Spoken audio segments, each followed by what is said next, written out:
Guru antum harus punya sanad ke Rasulullah, begitu? Pak, Bapak belajar ilmu hadis nggak? Kalau Bapak belajar ilmu hadis dan baca kitab-kitab mustalah, para ulama mengatakan bahwa sanad di zaman ini hanya untuk melestarikan saja, dan tidak disyaratkan seorang alim di zaman ini harus punya sanad, tidak disyaratkan.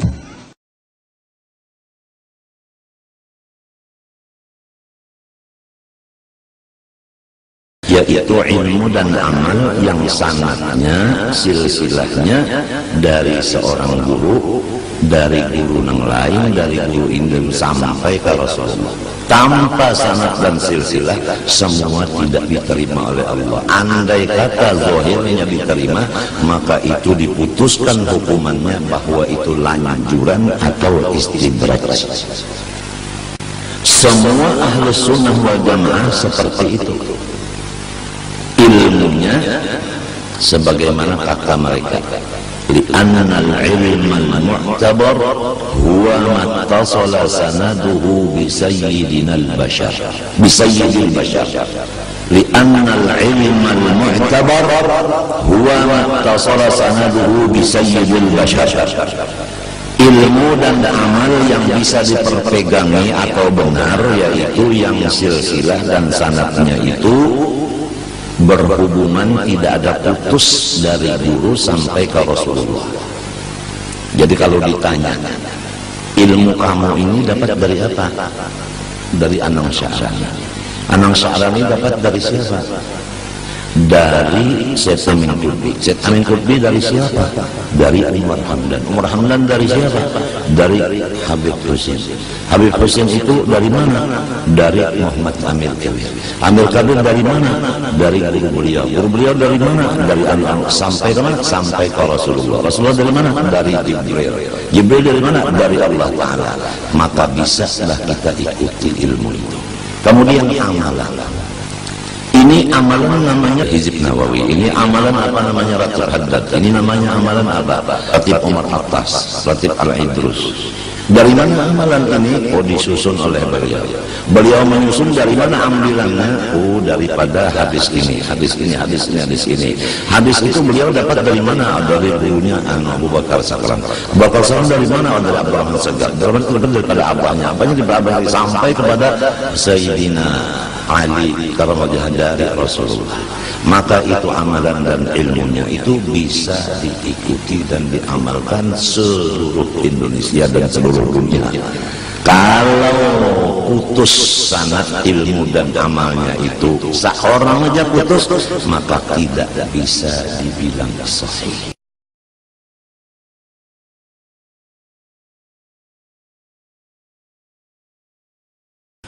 Bagaimana dengan pemahaman sebagian orang yang mengatakan belajar agama itu sanad gurunya harus bersambung ke Nabi SAW. Jika tidak bersambung, maka belajar ilmunya tidak sampai kepada Nabi SAW. Bagaimana sikapnya? Tidak benar. Tidak ada ulama yang mengatakan seperti ini. Tanyakan kepada orang yang berpaham demikian, sanad antum mana?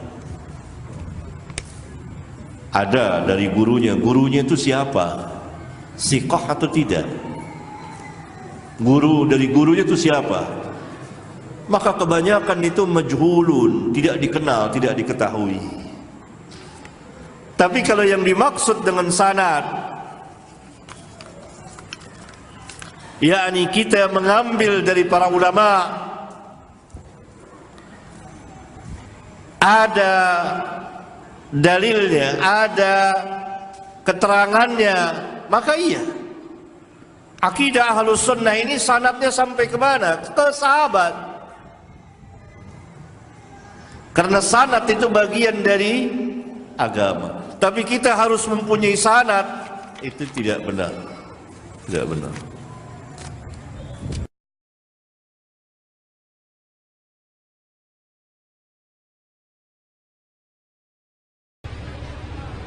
Sekarang ini fenomena yang ada, kita melihat mereka yang karena budaya instan, gara-gara itu kan sama bakmi itu, orang sudah tidak mau menanak nasi lagi, tidak mau repot-repot mususi, tidak mau repot-repot memasak, ya tinggal aja beli bakmi, kasih air panas sudah langsung makan instan. Kalau banyak kiai-kiai instan, ustadz-ustadz tiban yang kita tidak jelas lagi dari mana dia dapatkan ilmu itu. Orang dengan sombong mengatakan, dengan arogan mengatakan, kita jangan ikut kiai, kita harus kembali ke Quran, kembali ke sunnah Rasul. Tidak bisa, kita mau berislam harus langsung ke Al-Quran dan sunnah Rasul. Ya, baca Quran aja nggak bisa.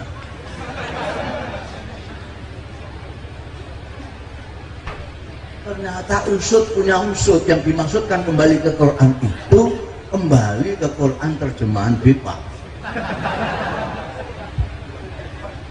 Kata orang Mesir, musma'ul, tidak masuk akal. Tidak bisa. Dia pikir Al-Quran itu dengan melihat Quran Departemen Agama terus langsung bisa ngerti maknanya Quran, bisa ngerti firman Allah, bisa ngerti kehendaknya Allah kalau berfatwa dengan itu. Dalul mubilun. Maka terjadilah sesat dan menyesat. Orang melihat Quran harus mengerti bahasa Arab, harus mengerti balaghah, badi', bayan, ilmu tafsir, ilmu Al-Quran, asbabun nuzul, banyak sekali yang harus dipelajari. Hanya buka terjemahan Bipaq lalu petentang harus kembali ke Quran. Potongan. Di pesantren itu ada tradisi yang tidak ada di mana-mana. Ini harus dipertahankan di Ma'had Ali. Pesantren itu dulu, saya mengatakan dulu karena ada pesantren sekarang. Saya selalu akan mengatakan kiai dulu karena ada kiai model sekarang.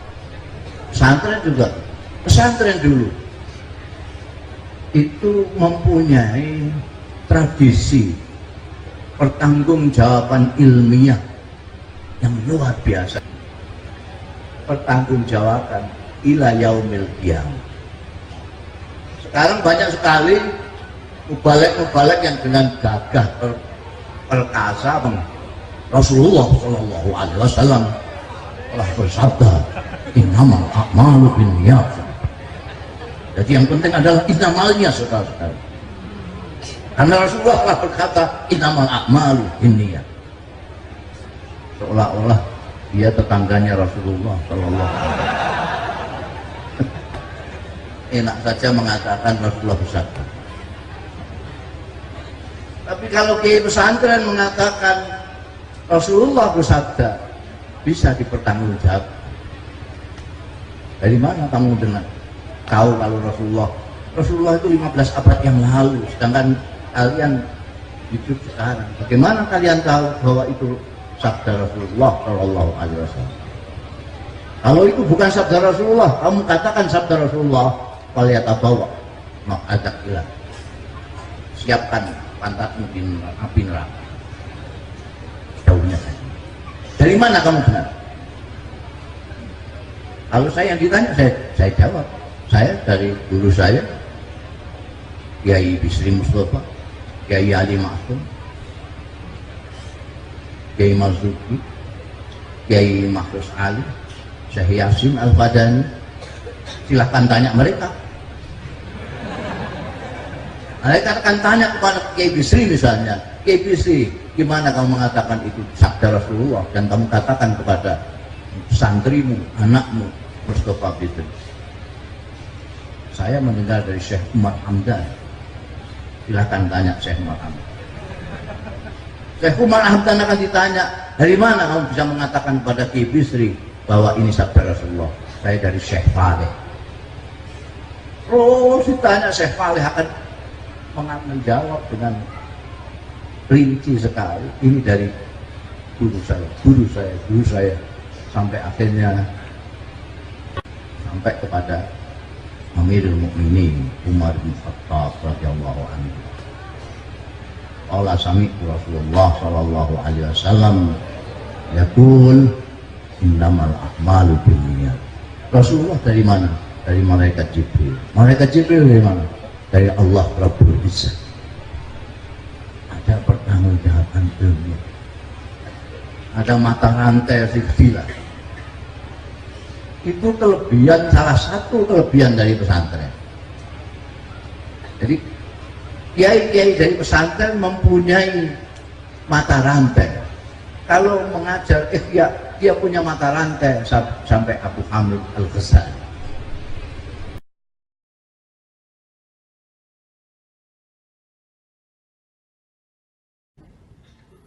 Imam Syafi'i rahimahullah mengatakan tiada ilmu tanpa sanad. Al-Hafidh Imam Ats-Tsauri mengatakan penuntut ilmu tanpa sanad bagaikan orang yang ingin naik ke atap rumah tanpa tangga. Imam Abu Yazid Al-Bustami mengatakan barang siapa yang tidak memiliki susunan guru dalam bimbingan agamanya tidak ragu lagi niscaya gurunya adalah syaitan. Afwan Ustaz, bagaimana dengan sanad Ustaz Khalid? Bagaimana hukumnya bila menuntut ilmu dengan guru yang belum jelas sanadnya? Gitu. Sanad itu yang dimaksud di sini, yang dimaksud oleh Imam Syafi'i, Imam Tsauri, ini semua yang dimaksud adalah yang poin pertama masalah mengambil hadis, gitu kan? Mengambil hadis ini itu di zaman-zaman ulama-ulama besar kita kayak Imam Syafi'i, tadi Imam Tsauri, ini zaman-zaman tabi'in, tabi'in, mereka mengambil sanad ilmu itu langsung dari tabi'in, sahabat, lalu Nabi SAW. Maka ini diistilahkan dengan sanad. Mereka mengambil dari jalur itu untuk ilmu. Maka mereka bilang kalau ada orang yang mau meriwayatkan makna kata mereka, kalau ada orang yang mau meriwayatkan dari sahabat di zaman itu tanpa mempelajari siapa muridnya sahabat dan dia belajar dari muridnya sahabat, berarti sama dengan istilah yang disebutkan ini. Seperti orang yang mau naik ke rumah, atap rumah tanpa tangga dan seterusnya, karena dia langsung kan mau ngambil, seperti itulah ya. Kemudian berkembanglah dengan berjalannya waktu, berkembanglah ilmu-ilmu pengetahuan, gitu kan, berkembang pengetahuan, maka dinukil kepada kita sampai batas tabi'in, generasi imam 4 ya, Imam Syafi'i, Imam Ahmad tadi, Imam Abu Hanifah, Imam Malik, ini dianggap generasi emas. Sampai di sini karena mereka langsung mengambil dari tabi'in, dari sahabat, maka sampai di sini kalau dinukil dari buku-buku mereka, buku-buku orang ini seperti Imam Malik menulis kitab Muwatta misalnya, gitu kan? Imam Syafi'i punya kitab namanya Kitabul Memang itu beliau tulis sendiri dengan tangannya, ditulis dengan tangannya. Ini loh saya begini. Lalu buku itu sampai sekarang terabadikan dengan izin Allah sampai kepada kita, Pada saat kita baca, kita nggak butuh rentetan sanad ke situ. Karena kita sudah baca langsung tulisannya dia ini. Kecuali kalau kita cuma dengar dan tidak ada referensi, gitu kan? Itu lain. Seperti yang kami lakukan pada saat kami kuliah di Madinah dulu, itu memang guru-guru kami mendatangkan buku-buku induk. Buku-buku Imam Syafi'i misalnya, ini ini bukunya Imam Malik, kitab Muwatta, ini bukunya Imam Ahmad, ada Musnad Imam Ahmad. Didatangkan buku-buku itu lalu kami pelajari. Ini dipelajari. Imam Ahmad mengatakan saya dengar dari guru saya bernama Hamad dan sampai ke Nabi SAW. Nah karena buku-buku ini ditulis langsung oleh mereka, maka dan itu oleh ulama-ulama yang datang setelahnya memang dijaga buku itu. Karena mereka ada yang tidak ketemu sama Imam Ahmad, maka buku-buku tulisan mereka langsung dibawa ke sini. Gitu kan? Seperti antum sekarang kalau beli buku, penulis seorang ustadz yang ditulis buku. Antum mungkin belum pernah ketemu. Antum baca dalilnya jelas, tuntunannya jelas, ayatnya jelas, hadisnya jelas, gitu kan? Nah kita terima. Apakah kita harus punya sanad langsung ke dia? Nggak bisa gitu kan? Karena sudah ada jelas orang ini menulis, kecuali kalau nggak ada tulisan. Jadi yang kami pelajari langsung ke buku-buku induk itu.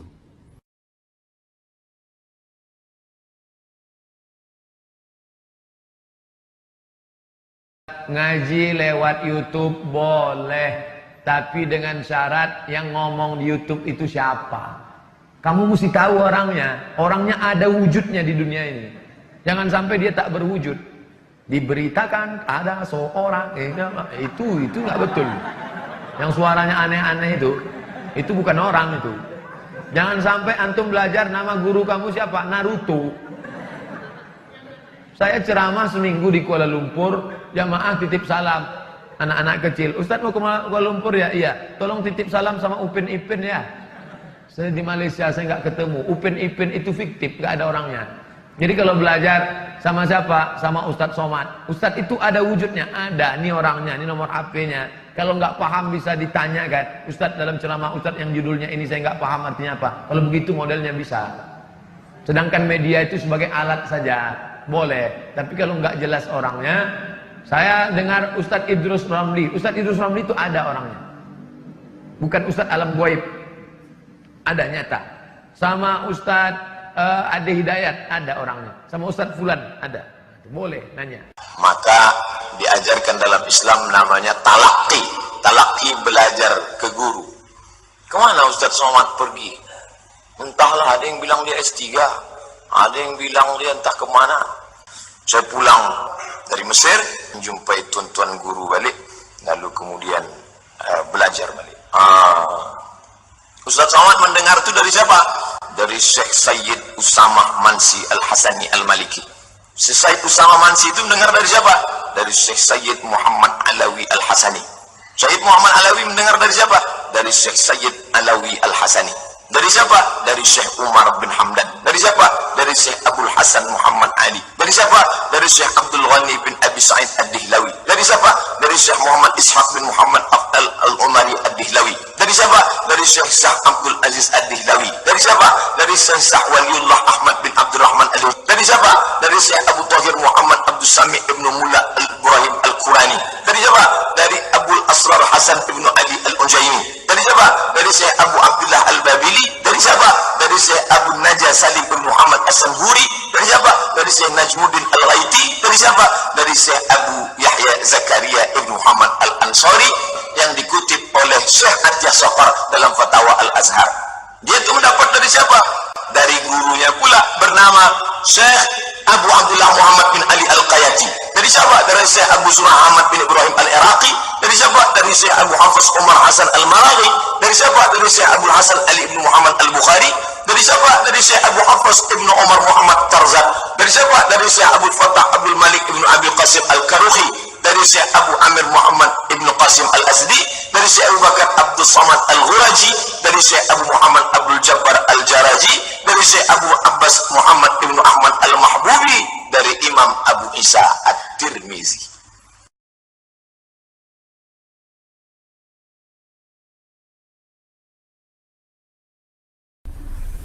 Kepada siapa kita tuntut ilmu? Ya. Kata Ibnu Sirin, inna hadzal ilma dinun fanzuru amman ta'khuduna dinakum. Sungguhnya ilmu itu agama, maka lihatlah kepada siapa kalian mengambil agama kalian. Sebenarnya ini banyak pembicara di YouTube, YouFeed, bebas ya di mana-mana. Maka kita harus melihat siapa yang kita ambil ilmu darinya. Ya. Jelas bagaimana pendidikannya, kemudian jelas bagaimana pendalilannya. Kalau kita ragukan, tinggalkan saja. Ya. Ilmu kita waktu terbatas, tidak kita gunakan untuk mendengar orang yang tidak jelas. Ya. Dan mulai banyak orang seperti itu ya. Ya, ini yang sangat saya ingatkan kepada ikhwan-ikhwan ya. Jangan terpedaya hanya dengar mungkin dia katanya begini, katanya begitu. Lihat bagaimana pendalilannya. Tanya kepada ustaz yang ngerti. Bagaimana pendalilannya ya. Orang baik kita harus sama orang baik, siapa saja kita baikin.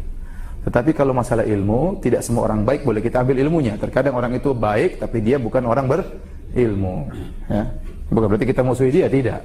Ada orang baik, tetapi tidak tidak berilmu. Muncul fatwa yang aneh-aneh, terutama di belakangan ini. Jadi seorang berusaha mencari ilmu dari orang yang jelas. Ya. Oleh karenanya Imam Syafi'i dalam suatu kalimat yang indah, tapi saya lupa lafalnya, cuma maknanya dia mengatakan, saya ridho Imam Malik menjadi hujah antara saya dengan Allah. Karena guru Imam Syafi'i siapa? Imam Malik. Seakan-akan dia kalau Allah bertanya, wahai Syafi'i, siapa gurumu? Saya bangga, guru saya Imam Malik. Ini hujah saya ya Allah.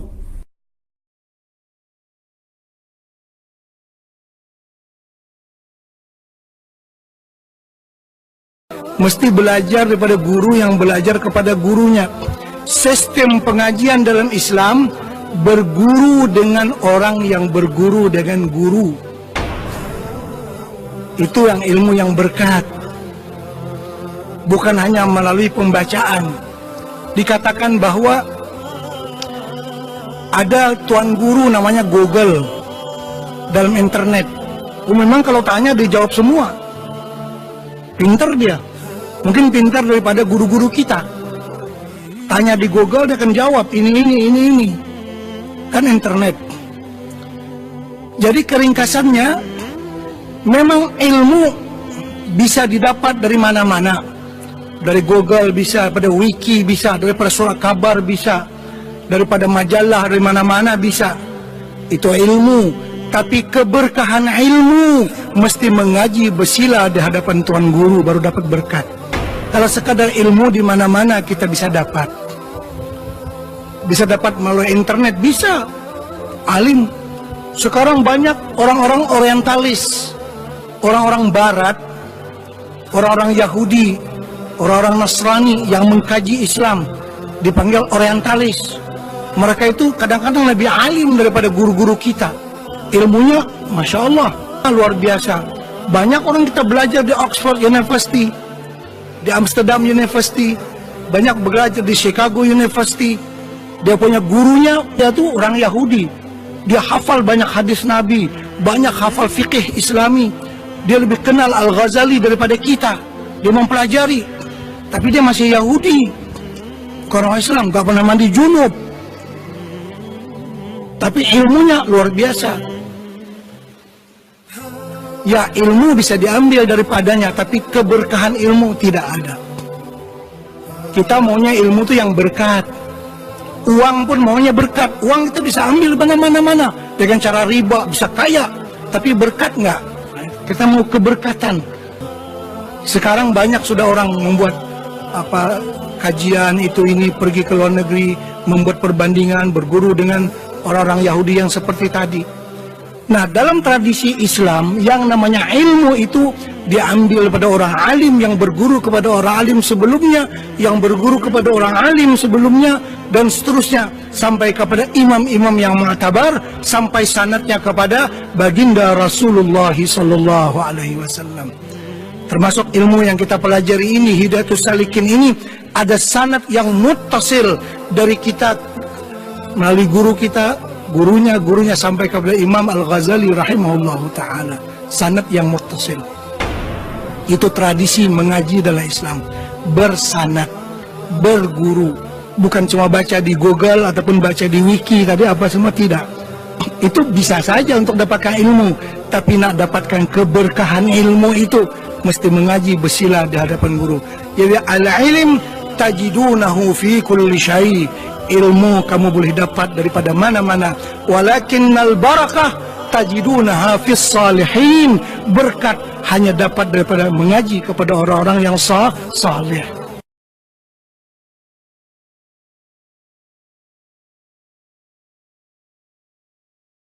Tuan-tuan, ilmu sanad untuk mengambil keberkatan, untuk kita katakan menunjukkan ada hubungan adab dengan guru. Saya pun kalau jumpa dengan tok-tok guru, orang alim, saya minta ijazah, saya minta sanad untuk dapat keberkatan. Kena duduk mengaji lama. Tapi hari ini tuan-tuan, tok guru cuma baca satu hadis dan diijazahkan kita semua Sahih Bukhari, Muslim dan semuanya. Saya ingat bila guru kami Syekh Abdul Hadi Ujaili, bekas mantan mufti Yaman, bila beliau mengijazahkan kami periwayatan Sahih Bukhari, beliau hanya baca satu hadis di belakang Sahih Bukhari dan mengijazahkan pada kami seluruh Sahih Bukhari. Pengijazahan seperti itu tuan-tuan lebih kepada berkat. Ia bukan sebagai nilai ilmu, keutuhan kebenaran ilmu, nilai berkat. Ia guru kami Abu Laith, dia bila diberi pengijazahan hadis sebanyak, dia cuma baca hadis satu hadis. Irhamu man fis sama, yarhamkum man fil irhamu man fil ard, yarhamkum man fis sama. Kamu rahmatilah orang yang berada di muka bumi, maka seluruh penduduk langit merahmati kamu. Silsilah hadis ini tasalsul terus diberikan berterusan sampai pada Nabi SAW sehingga sampai kepada Syekh Zakaria Kandahlawi, ijazah dan sanad kita sampai sekian. Dan bila saya ingat, bila saya bercakap dengan seorang tuan guru, dia kata Syekh Ali Musnid, namanya Syekh Isa Yasin Padani, seorang ulama Padang yang terkenal. Beliau jumpa dengan guru saya, dia kata aku nak bagi kamu semua sanad aku. Maka dia salam Syekh Hen, dia ambil sanad semua. Maka mengambil sanad tuan-tuan pada hari ini, ia bukanlah nilai disiplin ilmu, tapi dia lebih nilai keberkatan ilmu.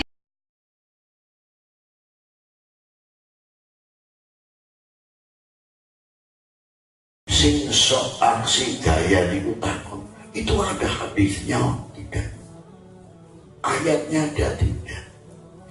Nyuwun sewu mawon bener ora kabeh. Lau mustawatul hadis mawon ora belajar takon ini hadisnya sahih atau tidak. Jadi terkadang guyonane sami mawon nunggang sepur ning Jakarta ning medun stasiun Gambir, begitu medun takon Jakartane ning kang ndi kowe.